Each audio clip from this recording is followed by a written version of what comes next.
Hello,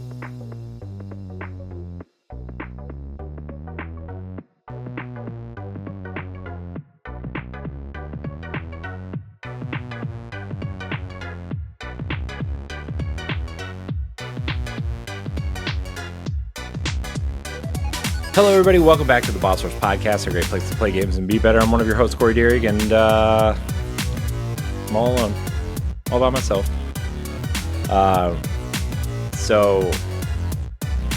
Just to give a little context of why I'm recording this by myself. So on Tuesday, when we were supposed to record, I could not because of unforeseen circumstances. And for one reason or another, they decided to not record an episode that night. I don't know really why. I didn't ask. I don't really, it's that stuff happens, and it's, another reason why I'm by myself is because it's the weekend and everybody's at PAX and people are busy. So here we are. We're going to record. We're going to record probably not a 2-hour episode like normal. But nonetheless, I'm going to actually answer questions that have been written in the last couple months via YouTube or Blue Sky or, these various other platforms. We'll answer as many as we can, and maybe go for about an hour or 45 minutes or whatever. I've said it before, and I'll say it again. There are two things that peeve me about podcasts. We'll talk about it in a little bit. It's fine. It's cool, everybody. This is the Boss Rush Podcast, the flagship show for the Boss Rush Network. You can support us on Patreon, patreon.com/Boss Rush Network, where you can get early access and exclusive content for as little as $1 a month. And you can become a Patreon producer at the $5 level. And that grants you perks and all kinds of cool goodie content and stuff like that. So we are working on, just a little heads up, we are working on kind of restructuring our Patreon stuff because we are shorthanded. I don't know when that's changing. I just want to give our patrons a little bit of a heads up because, obviously you all pay for this content and it's not fair to you if, I know people have said that we deliver a lot of content for what we charge on Patreon, and most of it's free. And anyway, at some point, but especially to the patrons, you all pay for certain things, and it doesn't go unnoticed. We really appreciate it. It helps us pay for certain things like verification on platforms and feeds and, other things that we may need in the future or presently, or, it's incredibly helpful. And, we are all grateful for your contributions to our independent efforts. But on the podcast side, we are really shorthanded now. It's just me, LaRon, Stephanie, and Ed now. So we don't want to burn ourselves out. So we're working on trying to restructure how we put content out and where we put it out. The base shows will stay. It's the bonus content that will probably be adjusted somewhat. I just want everybody to keep that in mind as we move forward. I am trying really hard to keep the content that we have scheduled out, through May, and then the changes would come in June. Ideally, they would come in July for the second half of the year. But again, I don't want people to burn out or, do, overexert themselves for content. It's and that's another reason why I'm here doing stuff by myself, is because I don't want people to feel like they are obligated to do this type of stuff on the weekends, so on. And also everybody's at PAX except for LaRon. And, it's, yeah. Again, I apologize that there wasn't a normal recording the last time we recorded, or we're supposed to record an episode. I don't know really what happened or why it was decided. I mean, I was, my service was interrupted, as they say. So I couldn't get online for a while, and um, so it was decided that the episode was not going to be recorded. But with that said, I've said it a lot here. There are two things about podcasting that peeve me quite a bit. And I understand certain podcasts are under, strict production schedules because they are for an outlet or whatever. And regardless of the situation, I don't like missing weeks. I don't like missing content.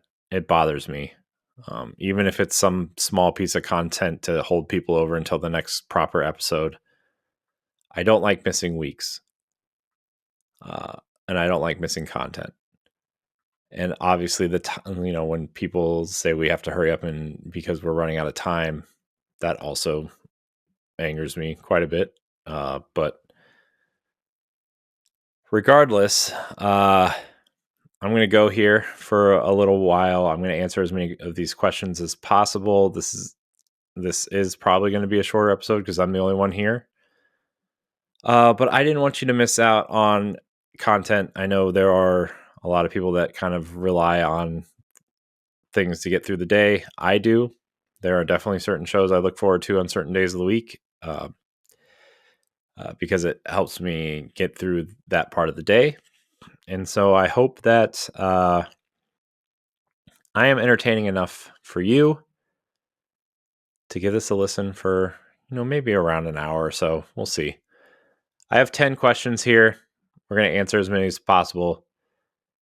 I'm not going to talk about what I've been playing because nobody wants to hear about Destiny 2 or Disney Dreamlight Valley anymore. If you want to hear my thoughts, you can check out Nintendo Power Block from episode 440 because I talked about it there, which came out on Monday. So here we go. We have a bunch of GTA 6 questions. We have some Xbox games on PlayStation questions. We have a lot of questions about exclusives. All right, so we have a theme here. We have some themes here. All right, so we're gonna go to our friend Sam Hall first. We're gonna talk a little bit about GTA. GTA recently got delayed to May of 2026. They released a new trailer, which I know you all know how I feel about GTA in general. But this trailer was super impressive. The fluidity of the animations, and I'm not talking like frame rates or anything. I'm just saying like these were some like real. I mean, these were some of the best animations I've ever seen. And I'm not talking about the fidelity of the way the characters look, how the skin looks, hair looks, way everything looks and feels, that fake Dodge Ram, how real it looked. Not talking about that. I'm talking about like when Lucia was dancing, or like, they were, kind of moving around within living spaces, or, they had that kind of like, not dance in the bedroom, but like twirling around, kind of horsing around a little bit. Like there was a lot of very fluid, very unstilted animations in that trailer, and it was very, very, very impressive, to the point where like it actually has me thinking about PlayStation 5 Pro a little bit. Uh, Again, it depends on like what the frame rates look like and if the PS5 Pro can run it at 60, which I doubt. But man, GTA 6 looks very impressive. I went from not being excited at all to being pretty intrigued because of my own feelings about Grand Theft Auto, right? But like it looks pretty good. It looks really nice. I'm very excited to see more of the game, visual, like just see it. Um, so let's get into our first question from our pal Sam Hall. Writes in quite a bit with GTA 6 coming soon. I want to preface this that these questions were written over the past like 2 or 3 months, so bear with me. There are uh, some that may seem out of date, but I think the discussion is warranted anyway. So just keep that in mind. This question was from like mid-March. With GTA 6 coming soon, do you think Rockstar will let us play as both characters freely from the start, or make us wait like in GTA 5? Well, I don't know exactly where this falls in the story in the trailer in GTA 6, but and I guess some spoilers from the trailer if you haven't watched it. So, spoilers from the trailer, spoilers for the advertisement for Grand Theft Auto 6. 3, 2, 1. You had time to get out. Get out now. Skip ahead. The main character, what's his name? Jack, something like that. Jason, maybe? Jason. Driving the truck. It seems like Jason is driving the truck to prison to pick up Lucia because she's getting out of prison. So I imagine you have to play as Jason first. Or the game opens up as you playing as Lucia and she gets caught and goes to prison. And that's how you play as her first. I imagine that's how the story is going to play out. I imagine you will be able to play as both characters relatively soon after the game starts. So I don't know. I wonder if they're going to play differently. I doubt it. I'm really interested to see how this game plays because one of my biggest hurdles with GTA 5 when I played it was the control scheme of the game. The controls were not very. I don't know, and again, I know this is a game that came out in 2013, right? So like, but man, third person shooting was not very good. The controls were wonky, especially because like a bunch of games had figured out third person shooting by then, right? I think a lot of games just copied Gears of War at that point, or Resident Evil 4 and 5 at that point. But yeah, that was one of the biggest hurdles, and it wasn't the character switching; it was the literal gameplay. It didn't feel great. It didn't feel smooth. Like that was my biggest thing with GTA. Right? Was like it just didn't feel good to play. Unlike Red Dead Redemption, which was really fun to play. So I imagine that you will be able to play as both, because I know that was a big complaint for GTA 5's story, was like you had to wait to play as the different characters before you could switch in and out of them, right? So I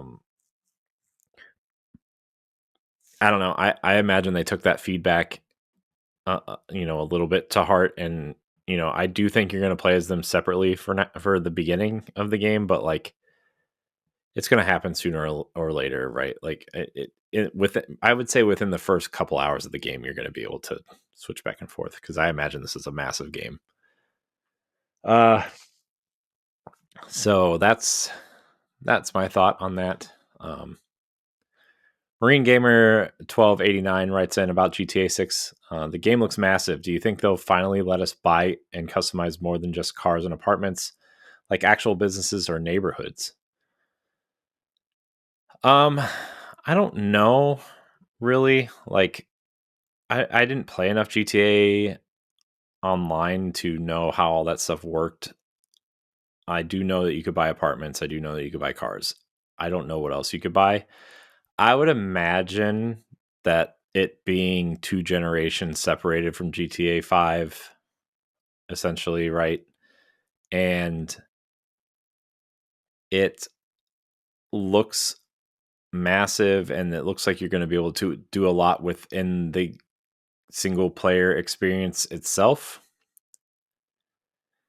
I imagine that you're going to have some sort of like business operations. I think Yakuza does this, right? Or Like a Dragon does this, where you can kind of buy or partake in specific real estate mini games or side quests or whatever, right? And kind of operate these things from the outside.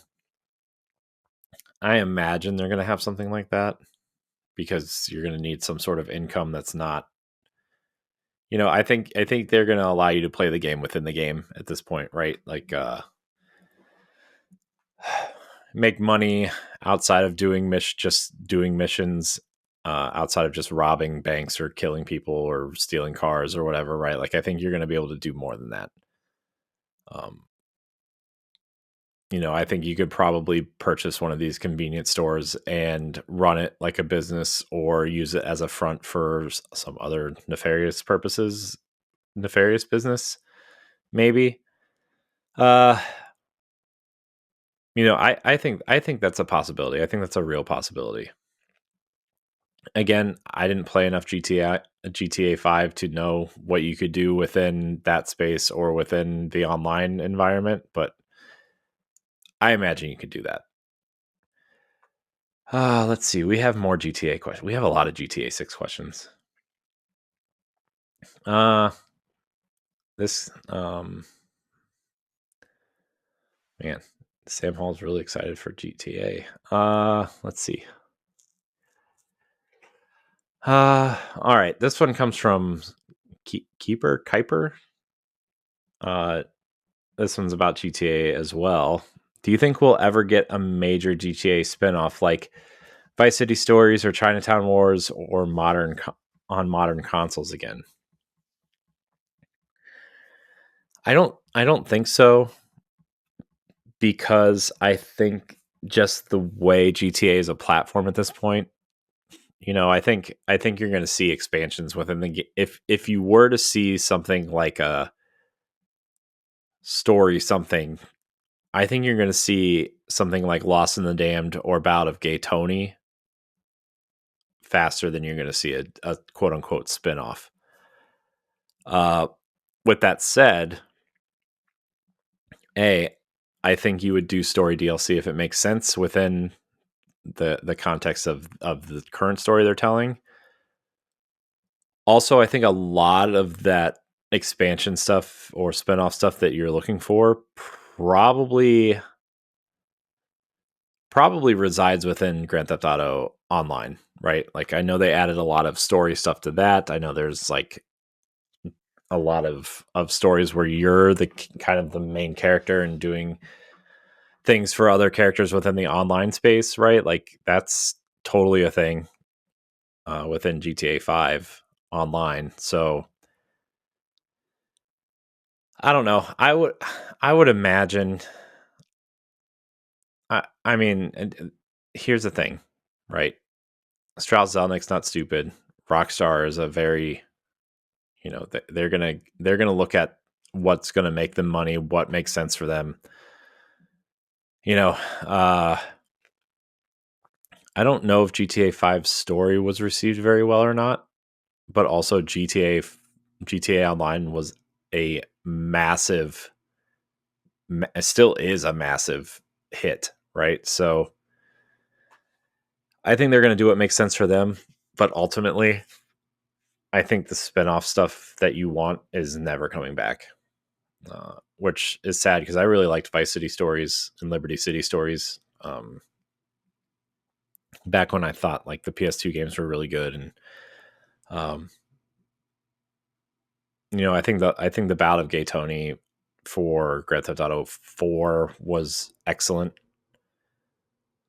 In terms of story, again, the gameplay stuff is not very good in those games, but I do think the story stuff, I do think GTA 4's story was really intriguing and really interesting and fun. I would like to see that make a comeback. Let's see. Do we have anything else on GTA? Because there are a lot of there's a lot of GTA. Sam Hall wrote in again about GTA. I'm all in for GTA 6. Do you think Rockstar will keep adding single player content post launch this time? Okay, so this is essentially the same question. Sorry, Sam. I think I answered your question. I would like to see them add single player content. I think that was something a small group of people were hoping for and never got, right. But like I said, with the GTA spinoff stuff, I think it's very unlikely we're going to get expansions again, because I think it's all going to reside in GTA Online. All right. I think that's all the GTA questions, everybody. Man, I answered 4 questions already. 21 minutes in. Look at us. Moving the chains, as they say. All right. Deshaun Malone writes in via Blue Sky. Our old friend Deshaun writes in, seeing Xbox titles land on PlayStation now, is the whole console war just quietly ending? I mean, I don't think it's quietly ending. I think this is a full-on Xbox is fully transitioning into a third party at this point, right? And the Xbox boxes are essentially Game Pass machines, right? I mean, I think that's what a lot of people who have Xboxes use it for. I have been thinking a lot about this recently. I haven't really talked about it, right? But like, I've thought about getting rid of my PlayStation quite a bit, even up to like a month or two ago, right? Like, I'm just like, I should get rid of my PlayStation. I never play it. I never use it. I don't really care about the exclusives all that much. But here's the thing. I am very concerned about the I'm kind of concerned about the way Xbox is going a little bit in terms of someone. Let me back up. I don't care that Xbox is going third party, right? I don't care about that.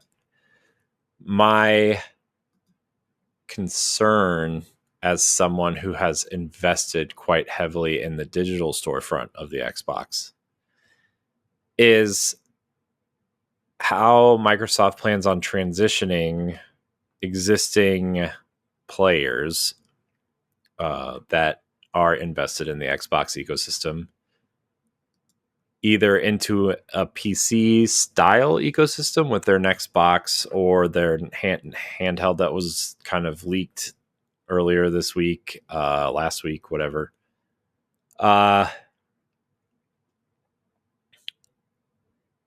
Or if they are just going to kind of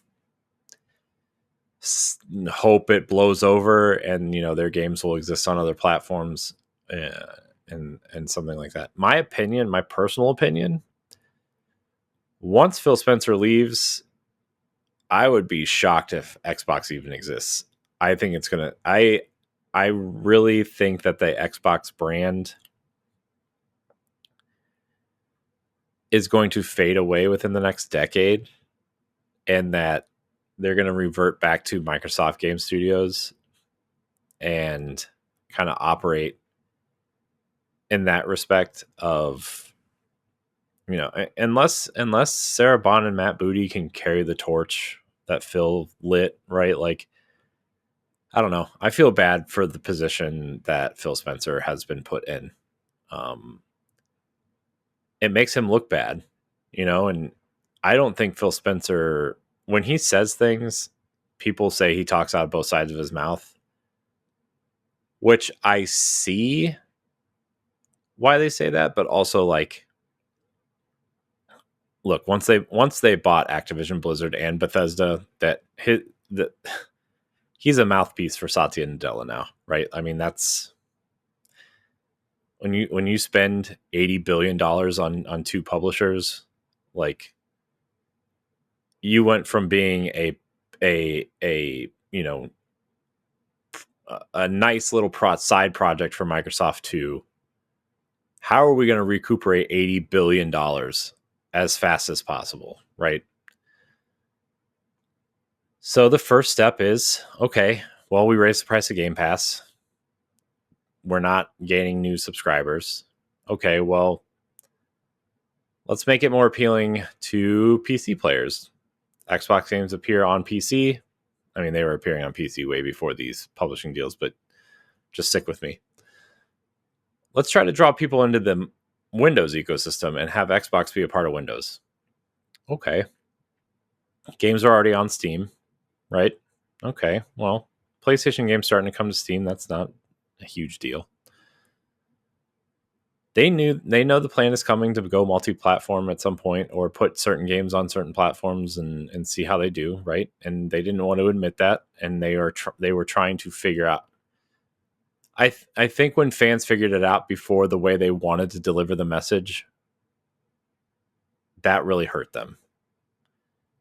And as someone who likes to have things, for me, as someone who likes to have something planned out before making some sort of announcement like that, right? Obviously, I've never made an announcement as big as that, but you know what I mean? Like, saying something before it gets out, right? Like, I feel bad that they didn't get to deliver the message the way that they wanted to. And so, I think that really hurt them. And I really think that that kind of funny interview that Phil Spencer did said it all, in terms of, we lost, what do we do next type of thing, right? And putting these games on PlayStation for them makes sense, right? And these games are doing well over there, right? I mean, Forza sold over 1 million copies in like 2 weeks, right? Indiana Jones, one of the best-selling PlayStation games of the year already. Doom's going to sell a lot. South of Midnight's probably going to make it over soon. Hellblade 2 is probably going to go over soon. Gears of War, one of the main pillars of Xbox, was announced for PlayStation, day and date, right? The reloaded, remastered version of the first game, right? So, yeah, I mean, I don't think it's quiet. I think they are, at least the people that seemingly look to be in charge, like Satya Nadella, obviously CEO of Microsoft, he is in charge, loud and proud about it. And you've seen Phil and Sarah and Matt kind of fall to the wayside. They aren't as personable as they used to be. They are tight-lipped, quiet. And so I think, and I don't know Matt Booty or Sarah Bond, what they're going to do after this, but I think Phil is going to stick it out till they launch the next box, and then he's going to be out. And I feel bad because he did a lot for the brand, and he has been the face for Xbox for a long time, even before he was, the head of Xbox or the CEO of gaming for Microsoft or whatever you want to call him these days, right? And to kind of go out like this is sad. I don't think a lot of this is his fault. I think he wanted to. I think that the leadership team at Xbox would thrive in a different environment that wasn't Microsoft. If they were running a publisher, right, and they own, this publisher owned a bunch of studios and they were making the games that they wanted them to make, right? Like, I think they would thrive as a different style of company. But when you're owned by Microsoft and you spend 80 billion, essentially like 85, across all the studios that they purchase, $85 billion, right, over the course of that decade, you're going to be treated a certain way at some point. So I do feel bad. I think it's kind of sad, but I hope that answers your question, Deshaun. But let's go the other way for a minute. This one doesn't say who this is from. Oh, it's from Kuiper again. Oh, okay. Now that Xbox is sharing more games, do you think PlayStation will respond by loosening up on exclusives too? So they quietly already are. They're just not as loud as Xbox is, and they're not releasing games as large as Xboxes, right? Like Lego Horizon was released on Nintendo Switch, right? I mean, so okay, I'm going to back up again. PlayStation games have been coming to PC since what? 5 years or so now. But you're starting to see these games come over to the Switch now, right? They're purposely skipping Xbox for some reason or another, right? But you're seeing these games come to Nintendo Switch specifically. MLB The Show is multi-platform, right? Like, I mean, that was an MLB decision, but still, PlayStation game, PlayStation Studios logo pops up when you put on the show on Xbox or Switch. It's weird. But they have a licensing deal with Bandai Namco seemingly to put these games on other platforms, right? So, what Patapon 1 and 2 is coming to Nintendo Switch. Freedom Wars Remastered came to Nintendo Switch. Hot Shots Golf, which is an amazing golf game, arguably way better than Mario Golf, making its way to Nintendo Switch this fall, right? What's it called? Everybody's Golf, Hot Shots, I think is what it's called. That title is called. I think there's a couple more that I can't think of off the top of my head, but I mean, I think you're going to see I think you're going to start seeing some older PlayStation games move over. I think PlayStation's so ahead in the console race of Xbox versus PlayStation that they clearly don't need to start putting their exclusives on other platforms, right? I think their exclusives sell at like 10 million units a pop at least, right?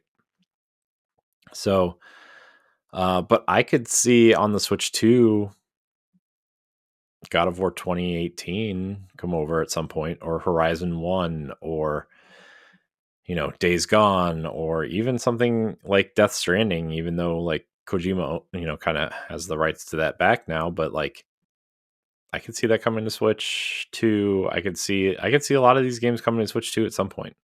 I think maybe the Spider-Man games, Marvel and Disney's licensing fees not cheap, right? Not cheap. I could see Spider-Man going over there. It would be really interesting to see that. So I would say PlayStation's not in a position to where they need to, but don't be surprised if you start seeing their back catalog move over of older games, especially games that were on PlayStation 4.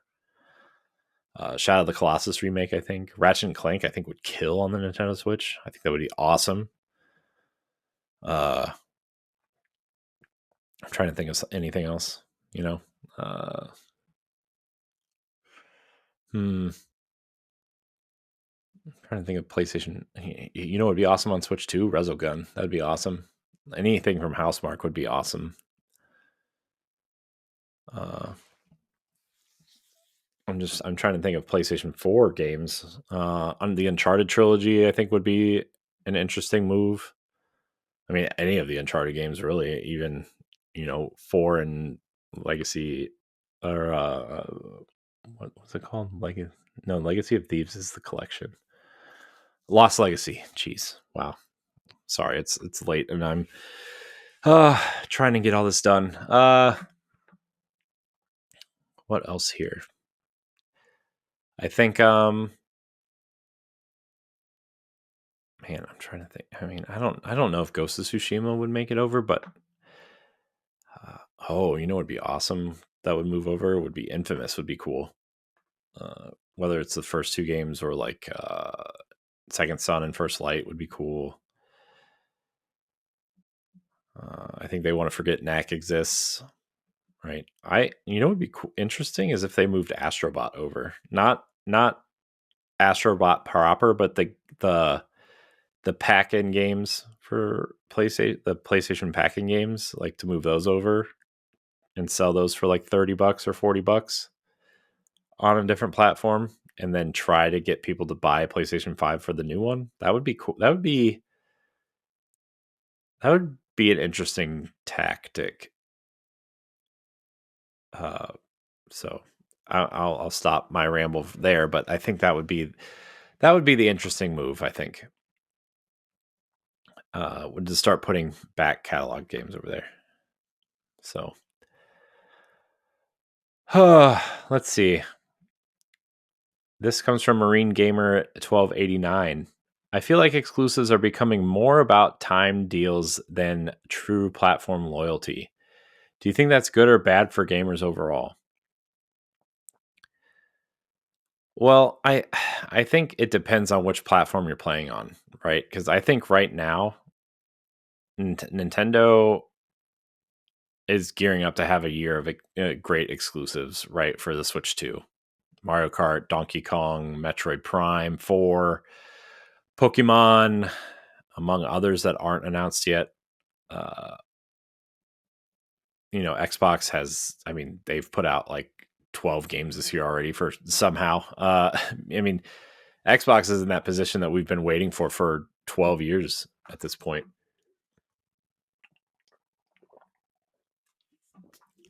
Sorry, I was taking a sip. A sippy sip. A sippity doo dah.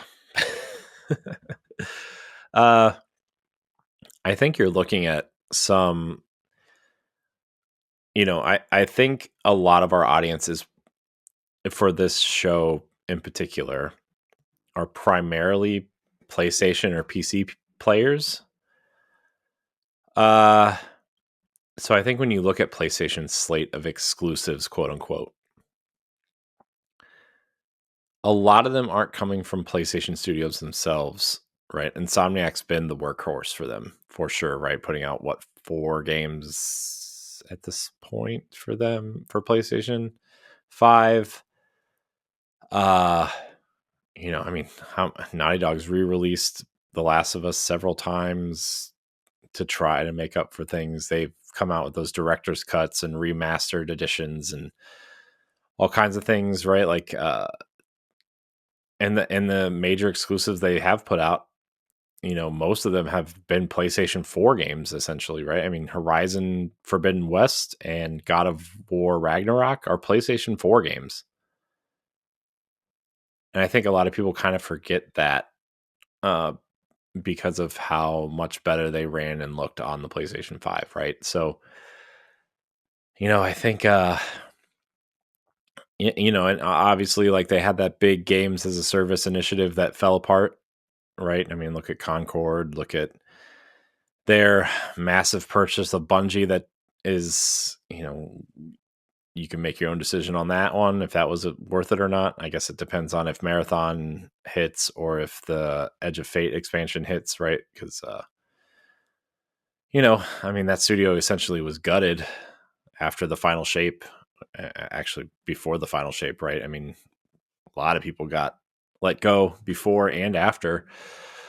So I guess it depends on how you view that situation. Um, but yeah, I mean, you look at the exclusives, quote unquote, that they put out, right? It's been Stellar Blade, second party game, Helldivers 2, second party game, uh, Rise of the Ronin, second party game.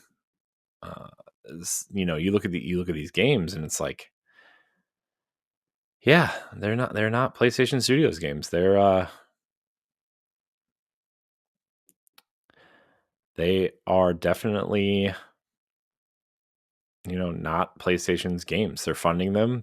They're publishing them. They're not, they don't own them, right? I mean, that's different for Sony also. Uh, but I think between that debacle and kind of running the dual CEO thing and allowing Bungie to kind of go in and kind of judge the games as a services they were making, right? I mean, the canceled Last of Us game. I'm shocked that they canceled that. Uh, and then also like Concord, I think was probably a financial disaster for them. I'm not going to judge the game. I didn't play it. I mean, not a lot of people did, obviously, but uh, I don't know. I thought it looked fine. I didn't think there was anything that looked terrible about it. Uh, uh, I mean, it wasn't very. I mean, the art style was very. I don't want to say generic, but very uh, similar to a lot of things. I know a lot of people were kind of comparing it to Guardians of the Galaxy a little bit, which makes sense. Uh, yeah, I mean, and then they just opened that or announced that new studio, Team LFG, which is such a terrible name for a studio. Like you look at their roster of studios, right? And maybe we're just used to those names at this point, but like you look at the logo for Naughty Dog or Insomniac or Sucker Punch, even Bungie, like you look at those logos, Housemark, like they're clean, they're simple. Then you just see this like yellow, teal, and pink kind of cloudy shaving cream looking logo. It's like, man, this is one ugly logo. But that's the Bungie spinoff team that's doing that Project Gummy Bears, uh, which we talk about a lot on Tower Casuals. If you want to hear about that, we've talked about that a lot. We just talked about it on Xbox Casuals also, so you can check that out there too. Um, I think PlayStation is trying to turn things around, right? We know there are a few games coming, right? Like Fair Games is coming. Hopefully that's not. I mean, hopefully that's good because Jade Raymond needs a win at this point. I mean, I know she has Ubisoft money and Google money at this point, but like she hasn't been credited on a game since what, Splinter Cell Blacklist or one of the Assassin's Creed games that was starting production when she left. So, she needs a win. Uh, I think one of these games as a service need a win that PlayStation has funded aside from Helldivers 2, right? But we have Fair Games, we have Ghost of Tsushima coming out, Wolverine, Intergalactic. There's a lot still coming out. I'm sure there's a state of play coming, right, where they're probably going to announce at least one game from somewhere.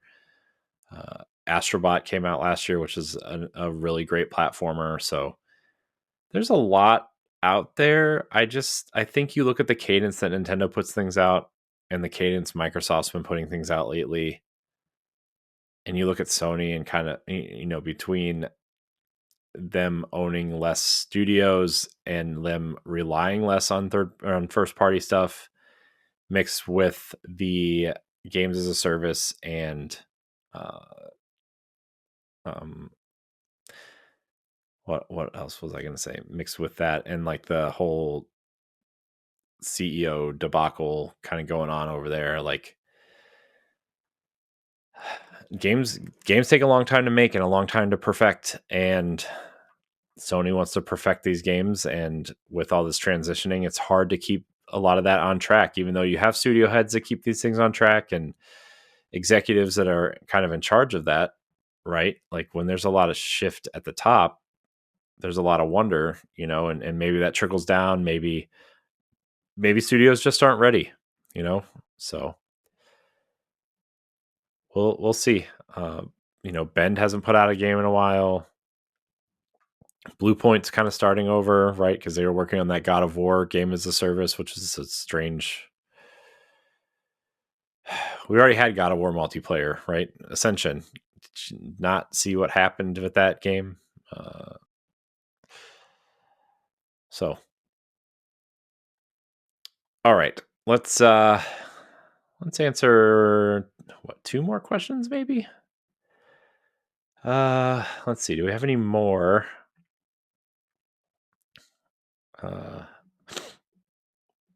Let's see.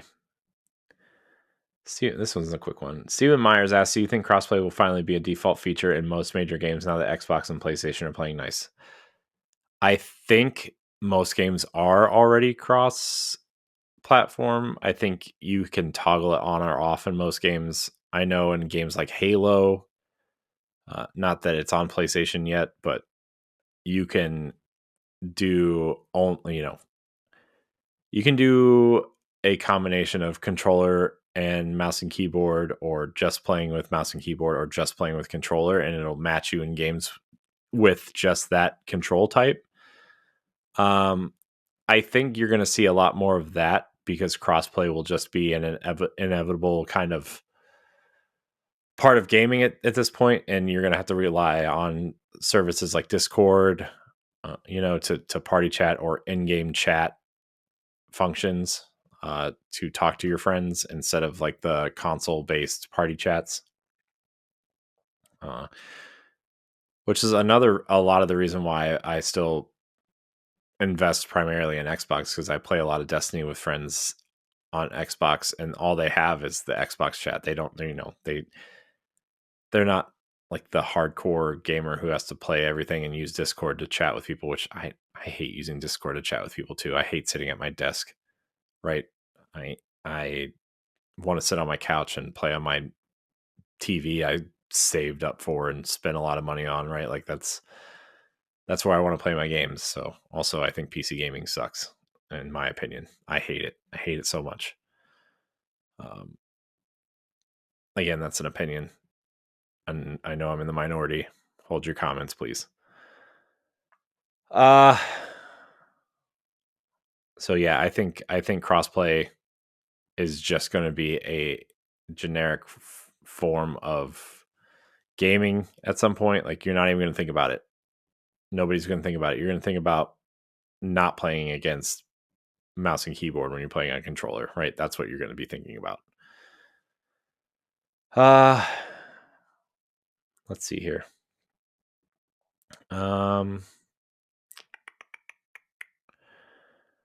Let's see. There's one more question?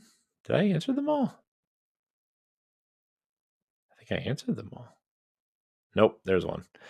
Our last question from 2 weeks ago from Deshaun Malone via Blue Sky. With more AAA games launching at higher prices, do you think shorter games with stronger replay value are going to make a comeback? I don't know. I assume you're talking games like, like games that I think of when I think of what you're talking about. Maybe you're not. Maybe you're talking about like XBLA games, or something like Super Stardust or Resogun or something like that. But the games I'm thinking of are like Devil May Cry, right? Where like you go through and your goal is to upgrade Dante all the way, and then try to get S ranks on all the levels on various difficulty levels and max out everything and climb the tower and all that kind of stuff, right? So I think that there's some of this already, and I think man, I don't know what to say about this stuff because like a lot of I think it just depends on how you value games. I don't I don't necessarily think you can I don't know. I don't know. I think you look at something like The Witcher, which you can spend, 60, 70, 80, 100 hours in and pay $70, $60, $70, whatever it was at the time. And then you turn around and play something like Uncharted 4, which was like 20 hours, right? And still $70. And I don't know. I think it depends on what you want and how you value your money and your time. Uh, I don't know if replay value is a huge thing. I think I think where people have gone for replay value, quote unquote, are their games as a service at this point. Fortnite has a ton of replay value, but that's because it's a social game. Matches don't last very long, right? It's got that quick hit experience kind of feeling. And, I really think that. And, Destiny is specifically adding a mode for solo experience, kind of replay value for solo players into the game, right? I think you're just seeing this type of feeling that you're describing in different ways in your games as a service or your multiplayer games or your MMOs or something along that line, right? Like I find this experience in Disney Dreamlight Valley, right? Like it's a replay value thing, right? I'm not necessarily replaying it, but I'm extending my gameplay experience by doing, the new quests, the new realms, the new star paths, the new, there's new restaurants to open, there's new characters to build their houses and level them up, and there's all kinds of things like that.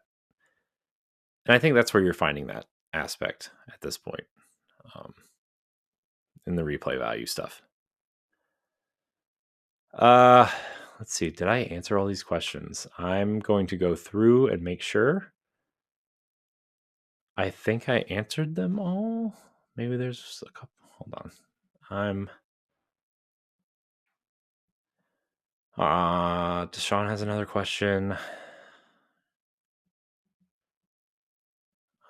We have a Joy-Con question. All right, these ones are quick. And Kuiper writes in, I'd love to hear your take on the new controller setup for the Nintendo Switch 2. Will it fix Joy-Con drift or just be a whole new headache? I don't know. I know they won a lot of the Joy-Con drift cases, but I do think that they know that it's a problem, and so that's why these sticks are different, and they're really trying to head that off. I know people were really hoping for the Hall effect sticks, which I need to do more research. I think that they use magnets to kind of stabilize themselves, right? I think that's the whole point of those. Um, I man, I don't know because even Xbox and PlayStation are getting stick drift now. So I don't know what the solve is there. I never had an issue before this generation of consoles with stick drift. I didn't have stick drift in my Switch until about a year ago, you know? Like never had a problem. I played all the time. Like my blue controllers I bought like 6 months after launch finally got stick drift. So I think it's just the nature of using these things, right? And obviously these companies are going to try to make these things with components as cheap as possible so they can make more and make more money, uh, especially now with these tariffs going in and like you know all these prices going up everywhere. Like it's going to be a disaster trying to find new controllers. So yeah, I don't know. I don't think the Joy-Con drift is going to exist, at least in the same way that it did. Maybe later down the road we find out it does, but at the end of the day, you know, it kind of is what it what it is, and I'll have more to say when the console comes out, right? Like I want to see how it feels and how it performs and all that kind of stuff. Uh, so yeah. All right. Do we have time for one more with let's see. I'm going to see. There's two other questions here. I'm not going to answer them both. Uh maybe I will. I don't know.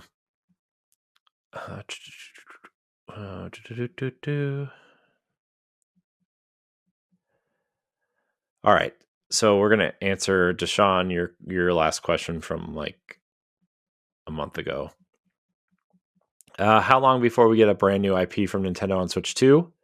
Not a sequel, not a reboot, just something fresh. I mean, technically, Drag X Drive is a new IP from them. I don't know. I would say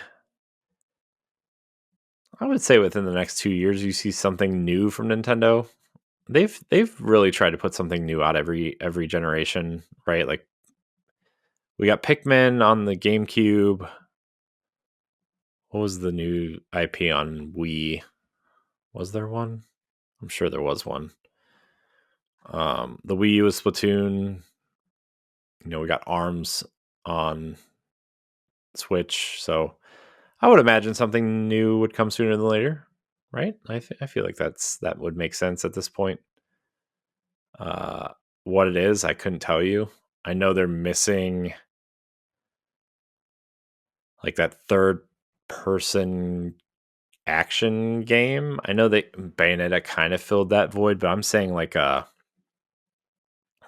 games that PlayStation puts out all the time, like that, like their version of God of War or Horizon. I mean, I guess Zelda fits that bill, but it's more of a survival thing and resource management and stuff now. Honestly, you know what IP would really fit that genre would be Kid Icarus. But also, like, if you're talking about a new IP, like maybe it's time to fit that genre with a new IP, because that's really like the one genre that Nintendo doesn't really have, which is crazy because that's like one of the most popular genres on the other two platforms. So maybe they feel like the like third party kind of fills that void, right? Like Assassin's Creed fills that void really well. Uh, Cyberpunk's not really third person, but it kind of fits the mold of a action RPG, right? Star Wars is going to fill that void. Star Wars Outlaws and possibly the Jedi games make it over. Yeah, maybe Nintendo just feels like that genre is kind of full and they just need to do other things. But a new IP, what would a new IP even look like? I mean, they don't really have. I mean, they have Metroid, but they don't really have like a sci-fi style RPG or action game, right? Like Metroid's really it. Well, Star Fox, I guess. Man, I don't know. I don't know what it would look like, but that's it. That's all we got. This has been the Boss Rush podcast. I want to thank everybody out there for watching it or listening. You can support us over on Patreon, patreon.com/Boss Rush Network. You can support us over there for as little as $1 to get bonus content, early access to content, and become a Patreon producer at the $5 level. We really appreciate your support. If you can't support us financially, subscribe to us on YouTube, youtube.com/Boss Rush Network. Leave us a 5-star rating and a nice review on Apple Podcasts or Spotify or whatever platform you listen on. Everybody out there, appreciate you. I appreciate the team kind of doing their thing at PAX and kind of, going to get recharged for the next episode of this here podcast and the rest of our family of podcasts. Gearing up for some other recordings soon for video content. That should be out. Let's see, I guess this is coming out on Thursday. So maybe next week, I think probably we'll start seeing video content, kind of Nintendo based video content out there. Let's see. Am I missing anything? Check out all of our content on bossrush.net, including our daily banter discussion pieces, our features, our reviews, and all kinds of stuff. You can check out over there. Check out my other podcasts, Xbox Casuals, the Xbox Podcast, and Tower Casuals, the Destiny Podcast, which I do with my friend and co-host Josh Finney. You can check out Nintendo Power Block that I do with Eddie V, Edward Varnell, and Expansion Pass, which is the spin-off content. And of course, this here show, the Boss Rush Podcast, which will also house interviews and spoiler casts and stuff like that. I want to thank everybody out there for watching and or listening to me ramble for an hour as I'm sitting here being really tired and not really feeling very good, but it's okay. The show must go on, as they say. Thank you so much for watching and or listening, and until next time, we love you. Goodbye.